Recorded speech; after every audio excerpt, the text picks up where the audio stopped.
Let's turn to Acts chapter 3.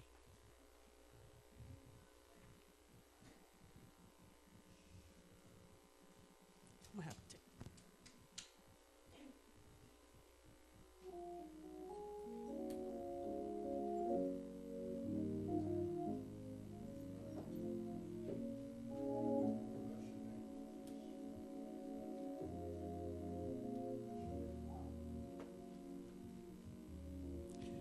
When you're there, say amen. We will begin at the first verse. Now Peter and John went up together into the temple at the hour of prayer, being the 9th hour, and a certain man lame from his mother's womb was carried, whom they laid daily at the gate of the temple, which is called Beautiful, to ask alms of them that entered into the temple. Who, seeing Peter and John about to go into the temple, asked an alms. Peter fastened his eyes upon him with John and said, "Look on us." And he gave heed unto them, expecting to receive something of them.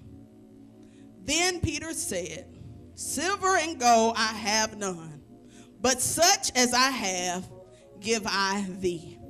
In the name of Jesus Christ of Nazareth, rise up and walk." The topic I want to speak on: don't let the unexpected stop you. Don't let the unexpected stop you. Now let's look at this man. It said a certain man was lame. Being lame means unable to walk normally because of an injury or illness affecting the legs and the feet.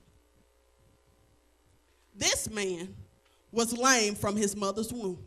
He didn't allow or let what his situation was stop him. But the thing about it, what I like about it, he asked his family or his friends, whoever it was, to carry him daily to the house of God and lay him at the gate so he can be able to ask for alms. How many things are you letting lame you? See, this man having to ask other people to help him out. He couldn't walk on his own. You see, I said lame means unable to walk normally because of an injury or illness. What is laming you? What is making you unable to walk normally because of an illness or injury? What's making you lame? What's making you lame? Look at this man. He had a physical. A lot of us don't have a physical lameness where we have to ask somebody to take us somewhere every day. But what is stopping you, enabling you to walk, to be able to do what God is calling you to do? What is laming you? It's because somebody's not supporting you? Is that what's making you lame? I would do this, but because this person's not supporting me, I'm not going to do it. What is laming you? What is it? Because you want to go to school and somebody don't want to support you and help you. Is that laming you? See, we in life and society, we want everything easy. Everything in life is not going to be easy. You're going to have to go through some hard times. When I decided to go back to school, you notice everything started to happen. Last week, I went and paid for a class. And the next very day, I knew it was God that wanted me to do this class. Because the next morning, my daughter called me saying, "Mom, I need so-and-so amount of money for school." See, some things are just God allows to happen. Some things are man's mistakes. And some things we do on our own. And some things are the devil. See, this mistake Wednesday morning was just an error on man's part. They signed her up for the wrong class that they wouldn't pay for because it wasn't in her program. So she went to her advisor and they changed it. And it's covered. I don't have to worry about it. But you know, I'm going to tell you, you want me to be real with you. When she called and told me that, I was telling my husband, I shouldn't have paid for that class. If I knew, see, that was something unexpected. I wasn't expecting that thing to happen. But God said, my husband, don't worry about it. He said, the devil gonna do stuff like that to throw up in your face and make you want to stop. So I didn't stop. I just kept on going. But God worked that thing out before 12 o'clock. Well, she didn't have to pay it. Mind you, when I came in from work, I walked up 3 flights of steps. My daughter called my name. And she said, Mama, I found 2 lumps in my breast, one in the left one and one in the right one. And I was concerned. This was Wednesday evening. So I was concerned. I took off work Thursday. And we went to the doctor. We went to the breast center and got everything checked out. There's nothing wrong. I thank God. See, that was unexpected thing that the enemy was trying to throw in my way to stop me. He was trying to lame me, trying to make me unable to walk in my normal way. He's trying to throw an injury or an illness in my way to keep me from moving forward. What is laming you?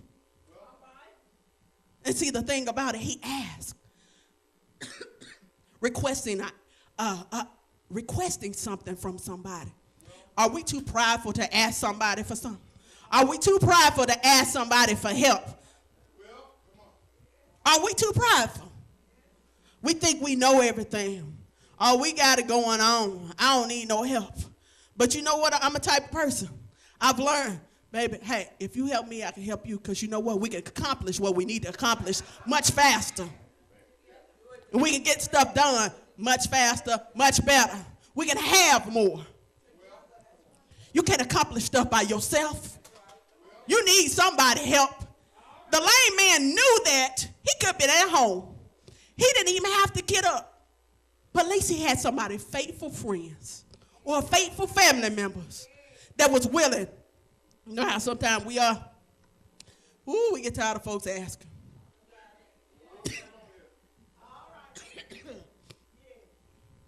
We get tired of people always asking. We don't want to help folks out. That's how we are sometimes. I'm serious. If we be real with ourselves, we get tired of people asking for stuff. But hey, if you asking me for something and I know it's going to help you out, I'll help you. But if it's some nonsense, I ain't helping. If it's something to better help you, I'm going to help you. But that's how we are supposed to be. He had somebody to help him and take him to the front of the gate every day. Would you be willing to help somebody get to the gate every day? Are you willing to help somebody get to the gate every day? He want to know if you're willing to help somebody to get to the gate. And then they think about it. They laid him at the gate. They ain't just throw him there and say, hey, let me go do this for them because they get on my nerves and just throw you away. Just throw you there. No, they laid him there. They put him down, especially gentle. Carefully set him in that position to be able to ask for something. See, he wasn't expecting to be born like that. His parents weren't expecting him to be born like that. And the thing about it, he wasn't expecting to get his healing that day. He wasn't expecting it. He was expecting to get some money to be able to help his household, to help his family out.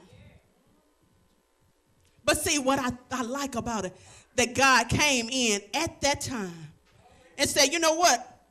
I'm going to give you something that you wasn't expecting. See, sometimes we don't be expected to get laid off from our jobs. We honestly don't. We don't expect to go through some hard times when stuff come up. Why do us Christians always think everything's supposed to be good? Everything's supposed to be good. I remember when I got saved some years ago, truly got saved some years ago. Them old women were like, babe, you going to go through some stuff. When you truly change from doing what you were doing Monday through Friday, then you go to church on Sunday. And then when Sunday over, you was back doing what you were doing. But when you truly got saved, that's when them saints said, hey, baby, you're going to go through some things. Some unexpected things. See, some people give up. Some people cave in. Some people quit when some things go on. But this man didn't. He wasn't expecting his healing, but he got his healing. And the things that he got from his healing, he wasn't expecting to receive his healing, but that unexpectation allowed him to be able to take care of himself, to be able to walk on his own, to be able to provide for his family. See, some of the unexpected things happen, and it throws a weight on us. Let's look at Mary and Martha. Now, how many of us got some friends, you know, you invite them to your house, you eat, they eat with you. Jesus and his disciples came over to your house and you feed them. You take care of them. But when your brother gets sick, they sent a message to Jesus. Jesus didn't come. They was expecting Jesus to come. How would you feel if Jesus didn't come when you in your situation? Oh, he has. He didn't come when you wanted him to do. But he came right on time. But see, Mary and Martha was like, when she heard that Jesus was on his way, Martha was like, when she met him, she was like, if you would have been here, this wouldn't have happened. How many of y'all done went through some stuff? God, if you what's the name, this wouldn't have happened. Let's be real. You was expecting God to do this. Sometimes we expecting God to heal this person. They was expecting God to come and heal their brother. But he didn't come. But if you would have been here, my brother wouldn't have died. But see, the thing about it, y'all look in the verse where it says, Mary sat down. She didn't go with Martha to go meet Jesus when she heard he was coming. She sat down. How many of y'all, because Jesus didn't come when you wanted him to do, didn't do what you wanted him to do, you sent him a message telling him to come. Or maybe look at you. You got a faithful friend you've been faithful to. Well, I can hit you right there. Huh. Some people you've been faithful to. You've been there for them. But when the tables turn and you go through something, they ain't nowhere to be found for you. You send a message. You know they done heard about your situation. Or if you ain't had time, you call them. Or maybe they done heard about your situation. They don't even come. Jesus got the message. He didn't even come. He wasn't even at the funeral. He wasn't at the wake. He wasn't even after. He wasn't there after they had the funeral, when they was mourning. How many friends you've had that wasn't there when you went through your situation, but you was there for them? And you was expecting. You was like, well, hey, now I understand why Mary probably sat down. If you think about it, she the one anointed his feet and dried it with her hair. So she probably saying, I done anointed this man's feet. Now, how many of y'all in church have said, Lord, I done served you. I did this in the church. I did that in the church. I'm faithful. I serve. But you ain't show up when I wanted you to show up. You know how many people that quit on God because God didn't heal a family member, or God didn't do something that they wanted him to do? A lot of people have stopped and just quit because things didn't go the way they wanted them to go. That unexpected thing happened and it stopped them. But don't let it stop you. Don't let it make you quit and give up on God. Because God is taking that thing. See, we go through trials and tests to make us stronger. If we don't go through it, we quit every time. So you know what it means? You got to go back over it all over again. You got to start back over all over again. You got to go through that test. You got to go through that trial all over again. God going to allow some unexpected things to happen in your life. But you got to be willing to know how to go through them. Don't let it stop you. Don't quit because of it. Don't stop your dreams. I don't care what happens. Don't stop what God has designed for you to do, to be, because somebody's not supporting you. Or somebody might not like you. Or maybe somebody don't want to hear you. Don't stop. But we stop. We let that thing hinder us. We go through some things in life. But the thing about Mary, her sister came back to her and whispered. Jesus sent a word and told Martha, Martha, go tell Mary to come. Yes. Look at Mary.